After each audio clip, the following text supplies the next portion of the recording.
Hey, welcome back to the 5-Minute Strategist.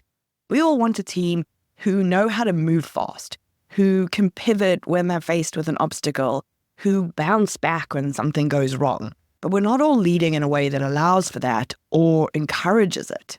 If you're making every decision, how can you expect your team to learn to make decisions without you? If you tell them how you would do everything, how can they discover a better way that could help you and the business? In a small business, our team can be a huge share of the costs. So we really do need to be thinking about not only how do we maximize our return on the monetary investment that we're making, but on the investment of your time and energy onboarding and bringing people up the curve and managing them and nurturing them. And this idea of you leading for that flexibility and resilience that you want to see in your team can sound huge and overwhelming and like this really big goal and we're not really sure where to start. So the first thing I want you to do is to do a little self-assessment of your leadership. And this is not to beat yourself up about what you may or may not be achieving right now, but it is to give you a window into where you want to develop. So we spend a lot of time thinking about developing our team and developing our business. And as the leader of that business, you need to be thinking about how do you develop yourself in the same way. So think about what is your go-to mode when you're managing and leading your team. And I don't want you to think about what is the correct MBA term for the leadership style that you are exhibiting. I don't need you to go and do any leadership quizzes or anything. I want you to think of a word that resonates for you that describes how you lead right now. Not how you aspire to lead, but how you lead right now. And then I want you to ask yourself what your go-to mode is when you're under stress. It's very rare for these two things to be exactly the same. When we're not under stress, we're using our emotional intelligence. We're acting from our better selves. We're thinking about how do we want to lead and leading accordingly. When we're under stress, we tend to just go back to whatever our most fundamental way of coping is.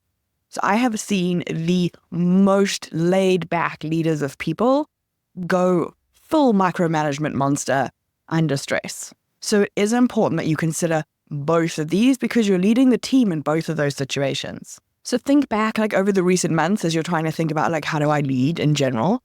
And if those months have been fairly relaxed, I want you to think about the last time you were in crisis. What was your instinct? Did you start to talk louder than people? Do you get dramatic? Do you try to take control of everything? Do you retreat into a shell?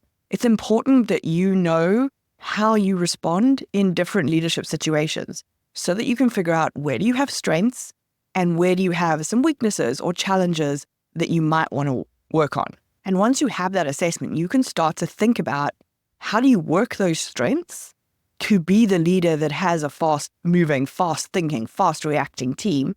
And where you have some weaknesses that might be a challenge, you can figure out how to develop those muscles. And that could be a book on communication, a coach who talks to you about the feeling that you need to be in control the whole time, a consultant who can create a team plan for you or a delegation plan so that you can understand how to get things moving, or a people manager to fill the gap if there are other things in your business you need to be working on more right now. Some of those things that you can think about is how are you allowing and encouraging your team to experiment? How do they know that it's okay to take risk? I always like to say to people, think about what is the environment that you can create for them, which has boundaries around it so that you feel safe as a business owner and they feel safe to try things out within those boundaries. This is how they learn to pivot and adjust when it's all on them. This is really good practice for when you might not be there for them to ask.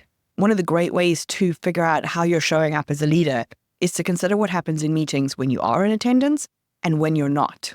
If everything's super quiet and you really struggle, it's like pulling teeth to get an idea or a comment out of anyone when you're in a meeting. But when you let your number two or your team get together and brainstorm ideas, you suddenly get a raft of creativity. There's something in their relationship with you that doesn't make them feel safe to be creative and take risks in your presence, which means they won't feel safe to be creative and take risks in your business. And then I want you to think about what happens when there's a change in your business. What do you do with your team in those situations? Are you explaining to them what's happening what you're thinking of doing, why you're thinking of doing it. I think we're really good at effectively communicating what we want to do or what we plan to do. But we're not always great at the why. Sometimes we feel like we don't have time. Sometimes we think, quote unquote, it's none of their business. You might not want to get into all the intricacies of the situation with them. But if they don't understand why that change has happened or is happening, it's very hard for them to buy into the change that has to happen in response. The best thing that you can do to create and nurture a flexible, fast, and resilient team is to model the behavior that you want to see. If you empower people, they will feel empowered. If you say you're going to empower them and then you micromanage them within an inch of their lives, they are going to believe your actions, not your words. So is your leadership style nurturing the flexibility and resilience and speed you want to see in your team?